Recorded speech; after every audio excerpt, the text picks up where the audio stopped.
Olá, tudo bem? Aqui é o professor Ricardo Basco, da Universidade Federal do ABC.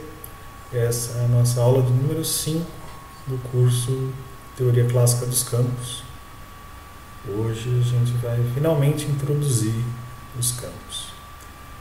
E para isso a gente vai começar com um modelinho, nosso protótipo aí de campo, que seria a linha de átomos aí vibrantes. Tá? Então, imagine o seguinte, você tem N partículas, né? Cada uma delas com massa M, todas ligadas aí por molinhas de constante elástica K, que podem se mover só ao longo do eixo X, ok? E eu vou estar usando molas iguais, então todas elas vão ter o mesmo comprimento natural, aí, o comprimento relaxado delas é o A, tá? E para eu não ter que me preocupar muito com como é que estão as pontas, aqui as duas pontas estão presas, ou se uma está solta, a outra está presa, enfim. Eu vou simplificar o problema simplesmente unindo essas duas pontas aí, através das condições conhecidas como condições periódicas de contorno. Tá? Então, por exemplo, a partícula zero, na verdade, é a própria partícula N, partícula 1, a partícula N mais 1 e assim por diante.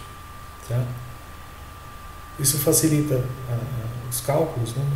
E como a gente quer, no final da aula, tomar esse A indo a zero, para a gente obter o limite para o contínuo, né? Isso vai facilitar bastante. Tá? Mas, que equação que eu tenho que resolver? Eu tenho que resolver essa equação aqui, né? De Newton. Por exemplo, eu pego a jésima partícula, massa vezes aceleração, né? A jésima partícula vai ser então o K delta X, né? Em relação, por exemplo, a J para J mais 1 e J para J menos 1 em direções opostas, então vou ter que fazer a soma, né, vetorial. Tá?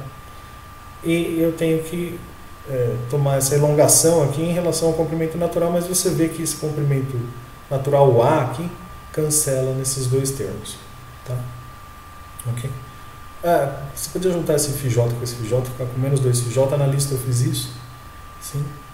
A lista desse exercício está dessa forma, mas eu deixei dessa maneira aqui para você ver que essa estrutura nasce desse potencial também. Eu podia escrever a lei de Newton como massa vezes aceleração igual a menos del V del X, né? Onde o meu X aqui seria esse φJ. Tá? Uma alternativa a isso, veja que tem um K sobre 4 aqui, seria o K sobre 2 delta φ aqui, mas você vê isso somando, né? Porque esses dois termos aqui eu acabo tendo uma repetição. Tá? Okay, então eu posso simplesmente começar com esse K φ delta φ ao quadrado aqui, mas tomar cuidado aonde o φJ aparece. Ele aparece então tanto no seguinte, na equação do seguinte, né, do delta φ para o seguinte, quanto no delta φ dele mesmo. Tá? Okay? Aqui é mais simétrico, aqui é mais fácil de perceber. Sim. E esse teu V total permite você construir a Lagrangiana, né, que é a função de Q ponto ou φ ponto aqui na nossa anotação. Tá? Ou, equivalentemente, se você puder inverter, né, achar o momento conjugado, né, o π, né, nesse caso é fácil, né, simplesmente mq ponto, né, é fácil de inverter, você consegue escrever a Hamiltoniana, que nesse exemplo aqui é T mais V, seria energia. Né? Ok. E aí você usa ou equações de Hamilton, como na lista, né, ou você usa a equação de Lagrange para chegar na equação de segunda ordem de Newton. Tá?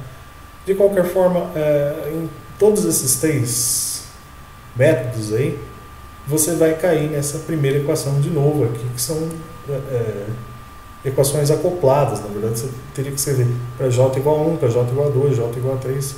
Né? Isso pode ser escrito como um sistema de equações lineares na forma de matrizes, e você pode resolver isso. Tá? A saída mais rápida do que esse sistema de matrizes seria você já introduzir direto o que você perceberia depois de muita conta, as chamadas coordenadas normais, que vão separar esses modos, essas equações acopladas aí, né? Mas a um certo preço. Como a gente vai ver, vai mudar a frequência. Tá? Então, como funcionam essas coordenadas normais? Isso é simplesmente uma série de Fourier, sim, com um coeficiente apropriado aqui. Né? Veja que está tudo discreto. Né? Normalmente você está acostumado com E aí, KX, eu vou voltar no final da aula isso. Sim?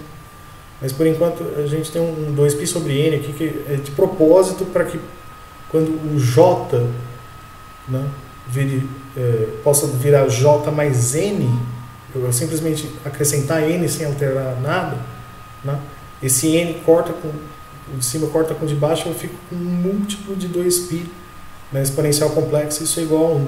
Tá? Okay? No fundo, são raízes da identidade, raízes de 1. Sim? Okay? Esse coeficiente é de propósito, construído dessa forma. Tá?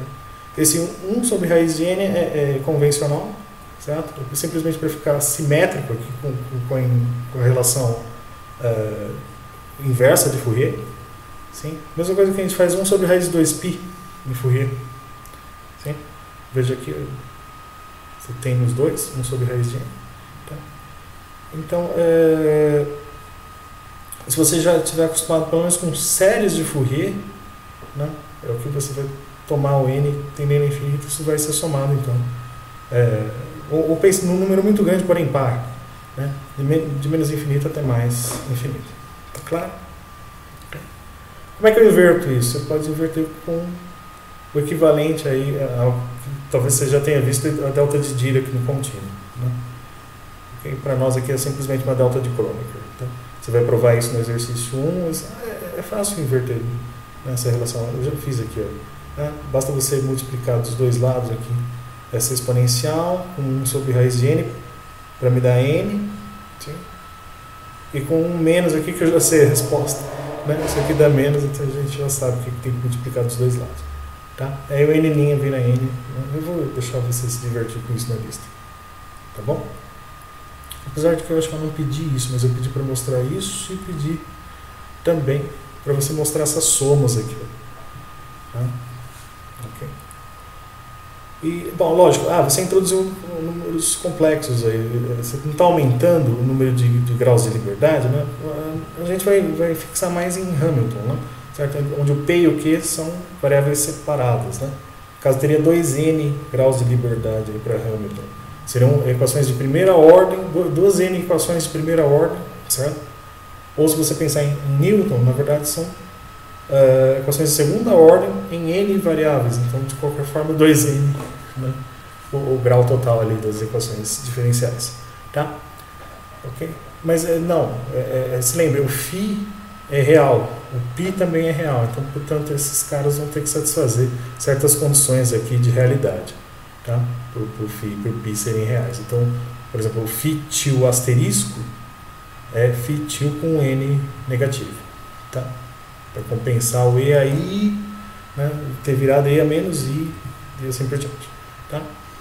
Okay? E essas somas, por exemplo, a soma dos momentos ao quadrado, né? Isso é uma espécie de Parseval, se você está com transformando de Fourier.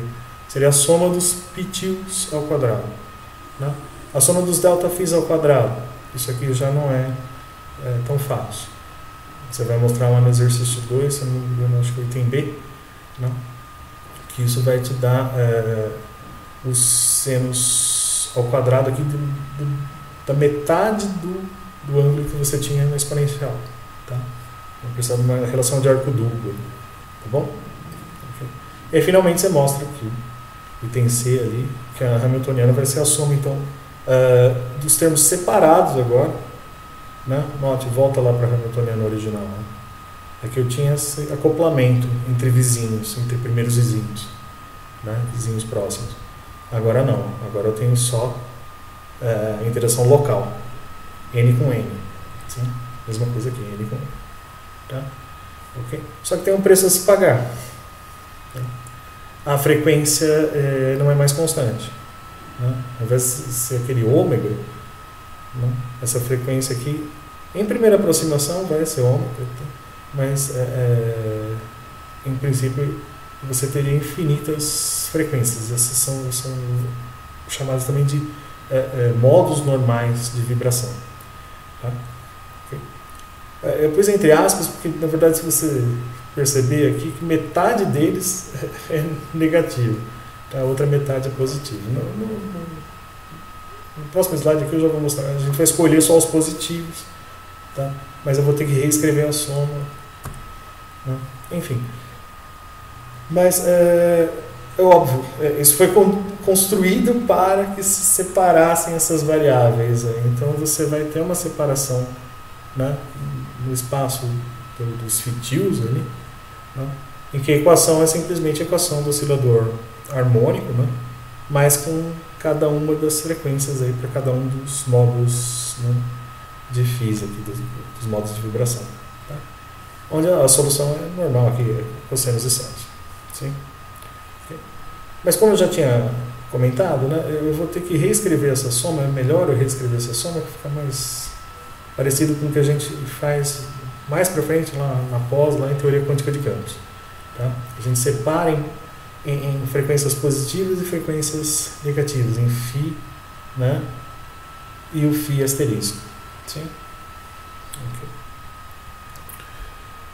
Por que dá para fazer isso? Porque lembre-se, Φ asterisco de N é Φ, né? Volta aqui, ó. É Φ de menos N, então eu posso trocar N por menos N, né? E ficar só com a parte negativa aqui, ó, só com um expoente também aqui, um menos, tá? Menos N aqui em cima. Então ficam só N's positivos? Sim. Separados essas duas frequências? Sim. Tá? Legal. Então acabou o problema? Sim, simplesmente acabou o problema. Eu vou ter que substituir isso aqui dentro. Certo? Esse Φn, todos eles são funções do tempo, funções contínuas do tempo. Eu tenho que substituir essa expressão aqui dentro. Tá? Eu só vou fazer mais uma passagem, que é bem comum, também em quântica, que seria os nossos protótipos aqui do I e o Adager, né? Dos osciladores harmônicos ali, de quântica, por exemplo. Tá? Aqui eu não vou quantizar nada, esse é um curso clássico, assim, não precisa se preocupar. Na pós você vai ver a quantização desses objetos. Tá? Mas para nós, do mesmo jeito que a gente introduz lá na quântica, né, essas combinações, isso aqui tem a mesma unidade de π. Assim. Esse fator aqui é convencional, não precisava, mas a gente escolhe esses fatores para que o colchete de Poisson entre esses dois sujeitos, você vai fazer o último exercício, não? Seja I delta de Kronecker, tá?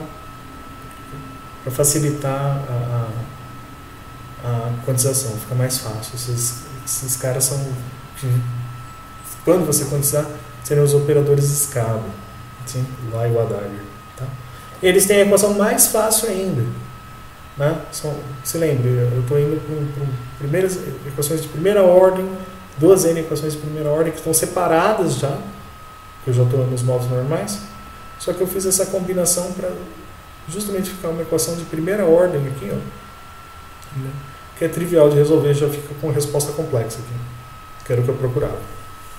Tá? Um EAI ômega T, que você já conhece de mecânica quântica, por exemplo. Tá? Só que eu nem escrevi a equação para o asterisco, porque é imediato, né? O asterisco vai ser o quê? Vai ser mais I, né, ômega N, certo? Mais I ômega N mas se eu trocar o N por menos N, não é menos ômega N? Sim. Então, na verdade, tanto a N quanto a N, a asterisco menos N, tem a mesma frequência, tem a mesma oscilação, esse fator aqui é o mesmo. Tá? Você troca o I por menos I, troca o ômega por menos ômega. Então, é o mesmo. Tá? E aí, quando você descobre isso, né, descobrindo isso, você escreve também aqui por menos N, etc., aparece o φ de menos N, que é o φ asterisco, que é o próprio φ original. Você soma essas duas equações e você obtém, então, a relação inversa. Sim? Ou seja, o que eu estava comentando já, né? Até o Aldrovandi também comenta lá, o φ só tem frequências né, o fictil de N só tem contribuição de frequências positivas, enquanto o fictil de N asterisco só tem contribuição das frequências negativas. Então vamos fazer o seguinte, vamos fazer esse último truque aqui, ó. Define de novo essa frequência como sendo só positiva, ômega n só positivo. E aí a gente vai ficar com duas somas, né, como eu já tinha escrito antes aqui, ó, duas somas aqui, né, em que só vai ter o φn, como eu já comentei, só frequências positivas, e o φn asterisco só frequências negativas. Tá? Substitua agora isso. Então, se você substituir isso, então esse é o φn, esse é o φn asterisco. Certo? Okay? A soma está indo só nos positivos. Nota o seguinte, ó, se você juntar o AN com E, A mais, IN, etc., com esse outro cara aqui, ó, A menos N, com E, A menos IN aqui em cima, esses dois sujeitos somados, eu tinha que ter o tempo aqui, mas eu não escrevi para não poluir demais, podem ser unificados em um único fator. Só que agora, de novo, eu volto a soma desde menos infinito até mais... Quer dizer, de menos n sobre 2 até mais n sobre 2. Aqui daqui a pouco eu vou tomar o n do infinito. Tá? Então, eu recupero essa soma, né, total, mas com duas partes aqui separadas. Sim? Okay? Onde eu, agora, finalmente, eu substituo essa solução aqui, ó, né, do E a menos I ômega t, para cada um deles, sabe? Sendo que um é mais, o outro é menos aqui por causa do complexo conjugado. Na verdade, essa equação aqui não precisa nem ser escrita aqui, essa parte aqui. Normalmente a gente escreve C de C para complexo conjugado, tá? Aqui eu não quis escrever tudo aqui para você ver uma vez na vida, tá? Porque meus livros mais avançados a gente acaba nem escrevendo isso, né? Ou por preguiça, ou para simplificar mesmo, né, a anotação. Tá? Legal, então tá tudo pronto agora. A gente resolveu, já fechou o φ, já determinou tudo aqui. Tá tudo resolvido? Sim. Né? Vamos tomar o limite então para o contínuo. Vamos ver o que acontece no contínuo. Contínuo seria o quê? Eu vou querer manter o comprimento fixo, né? O n vezes a fixo, mas fazer o espaçamento entre esses átomos, essas partículas, indo a zero. Como é que eu tenho que fazer isso? Eu tenho que introduzir mais e mais partículas ali, populando ali aquela minha linha, certo? Então eu estou fazendo o número de partículas, ou seja, esse número de graus de liberdade indo para infinito. E é isso que é um campo. Tá? Esse é o nosso protótipo aí de campo. Um campo é algo que tem um número de graus de liberdade infinito. Tá? Tem isso em mente. Tudo bem? Então eu vou fazer esse meu n indo para o infinito. Tá? Enquanto o a vai a zero. Né? Mesma coisa aqui também, lógico. O meu x vai ser minha variável contínua ao longo dessa linha. Né? Mas dado um x fixado, uma posição, por exemplo, a posição da enésima partícula ali, né? Que seria o próprio L, por exemplo. Né? O a vai a zero? Vai, mas o j vai a infinito também. Tudo bem? Tem isso em mente. Beleza, então, o que vai acontecer? A soma em J vai virar uma integral. Tá? Por quê? Então, como eu acabei de falar, o delta x, volta aqui um segundo. Então, o delta x, está aqui embaixo. Então, o delta dos dois. Então, o delta x vai ser um delta j. Delta j, se você pensar em vizinhos consecutivos, é 1. Né? Então, o delta x é igual ao a. Sim, então, se o a vai a zero, o meu delta x, na verdade, está virando dx. Sim? Então, isso aqui é natural. Certo? Então, todas as somas com a vão virar uma integral em delta x. Tá? E aqui, lógico, quando o j for 1, 2, esses menorzinhos ali, a gente, na verdade, já vai jogar isso para zero. 1a, 2a, etc. Isso aqui já vai ser zero. Agora, n vezes a vai ser o próprio comprimento da linha. Certo? Então eu vou estar integrando desde zero até o final dessa minha linha aí, vibrante. Tá? Ok? O Aldrovandi faz a mesma coisa com o K, mas não é bem verdade, não. Se você notar, o que vai ser o nosso K aqui? Vai ser o número de onda, tá? Ou o vetor de onda, porque tem sinais aqui. Sim? O N vai correr inteiros ainda. Assim, pega um N par, por exemplo. Tá? Lógico, esse N vai até de menos infinito a mais infinito. Mas o delta N é 1, sim, mas o 2π sobre L, né, não vai a zero. O L é fixo, certo? A gente acabou de falar que o L é fixo, então o delta K não vai a zero, então não vira uma integral. É que é comum a gente passar a soma em K para uma integral. Existem vários livros aí que escolhem trabalhar com a soma em K e outros livros que escolhem integrar. Tá? Eu vou seguir igual o Mandel Shaw, que é um livro de teoria quântica de campos, né, que vai somar sobre o K. Tá? O livrinho do Mandel, se você tiver interesse. Sim? Ele vai continuar somando sobre K. Então aí a gente não vai ter nenhum fator adicional. Não. Tá? Okay. E por que eu crio esse K aqui? Justamente para o expoente das exponenciais ali virarem o Kx que a gente está acostumado. Tá? Eu já sei onde eu quero chegar, né? Sim. E finalmente esse campo aqui, onde esse J era 1, 2, 3, etc., vai estar associado com X, né? X é J vezes A, né? Esse meu campo, na verdade, ganha um índice, né? Quer dizer, ele deixa esse índice aí, né, que era discreto, se tornar uma variável contínua. Então eu vou estar mais próximo do que eu queria, que é ter então uma igualdade ali entre espaço e tempo. Tá? Beleza, feito isso, então, esse é o meu campo, como eu já estava comentando, ele tem inúmeros graus de liberdade, o N está indo para infinito, certo? Ele ganha então esse deixa de ser um rótulo da enésima, da jésima partícula para ser uma letra, né? Uma letra contínua, uma variável contínua que é o x. Tá? O t já era contínuo, sim? E o x se tornou contínuo. Tudo bem? Então você tem uma variação no espaço agora também, além da variação no tempo. Então aquela equação de Newton lá do comecinho, né, escreve, né, se você escrever aqui, escreva m ômega ao quadrado, o m corta, né, fica d2j, ômega ao quadrado, né, esses dois delta φ aqui eu já deixei desse jeito de propósito para você perceber que isto é, né, escrevi um A ao quadrado em cima, vou escrever A e A aqui do jeito apropriado. Aqui, ó. O delta φ vizinho, né, do φj, um para cima, dividido por A, isso já é uma derivada de primeira ordem, mas desenvolvida no x um pouco acima. Isso aqui também é uma derivada de primeira ordem, mas um pouco abaixo. A diferença entre essas duas derivadas de primeira ordem dividido por A, quando A vai a zero, vira o quê? Vira uma derivada de segunda ordem. Vira esse segundo termo aqui. Né? E agora esse φ depende de duas variáveis. Então essa derivada que era total no tempo, na verdade vai virar uma derivada parcial. Tá? E a gente ganha esse fator aqui, ó, né? Que é a velocidade ao quadrado. Certo?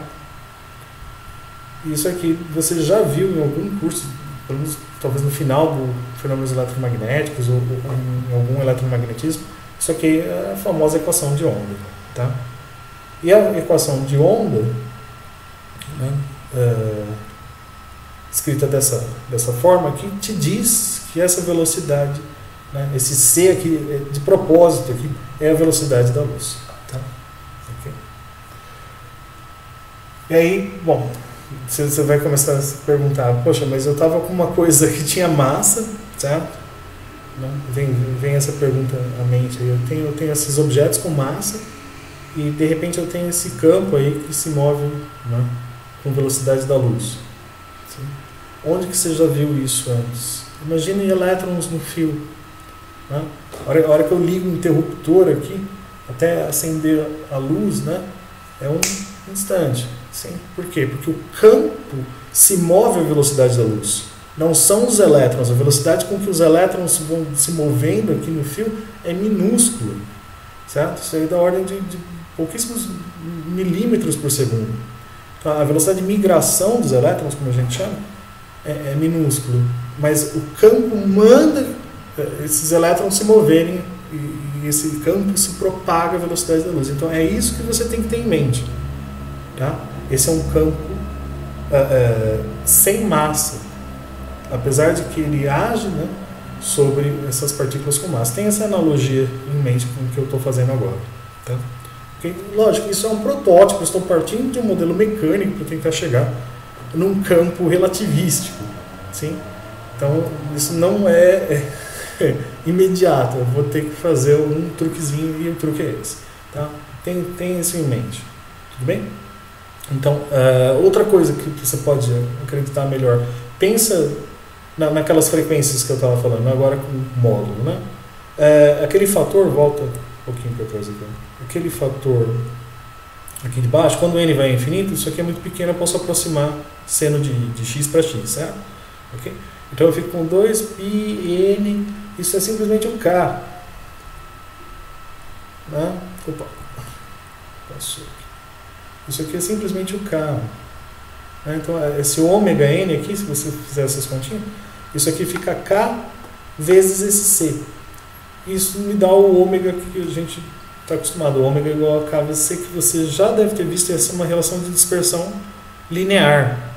Só tem relação de dispersão linear quando o campo é realmente como a luz, com massa zero. Tá? Okay? Então, de novo, apesar de eu ter começado com uma certa massa, essa massa aí é desnecessária. Tá? Okay? Veja também o seguinte, a tua lagrangiana, ela sim, virou uma soma, né? Quer dizer, a soma virou uma integral. Sim? Então, na verdade, é natural a gente definir o que a gente chama de uma densidade de lagrangiana, certo? Isso é uma lagrangiana por espaço aqui, em uma dimensão, ou em 3 dimensões, né, espaciais, isso é uma lagrangiana por volume. Tá? Então, a gente chama isso de densidade de lagrangiana. Tá? Onde aparece naturalmente aqui a densidade linear, nesse caso, mas em 3 dimensões, que é fácil de generalizar, né, para 3 espaços em 1 de tempo, ou seja, 4D, você teria a densidade usual, mas densidade volumétrica. Tá? Okay. Beleza, e a última coisa aqui que eu queria mostrar é que bom, esse ômega virou ômega k, né, e o n vezes m dá para chamar de L vezes ρ. Tá? Tem livro que já absorve esse ρ, o livro do Aldrovandi acho que absorveu um raiz de A aqui, é questão de gosto. Tá? Porque você pode sumir com esse ρ aqui, com esse φ, eu vou sumir logo mais e fazer esse C igual a 1 aqui, para facilitar mais ainda a notação, ficar mais clara essa notação. Tá? Mas eu estou mantendo todas essas constantes por enquanto. Tá?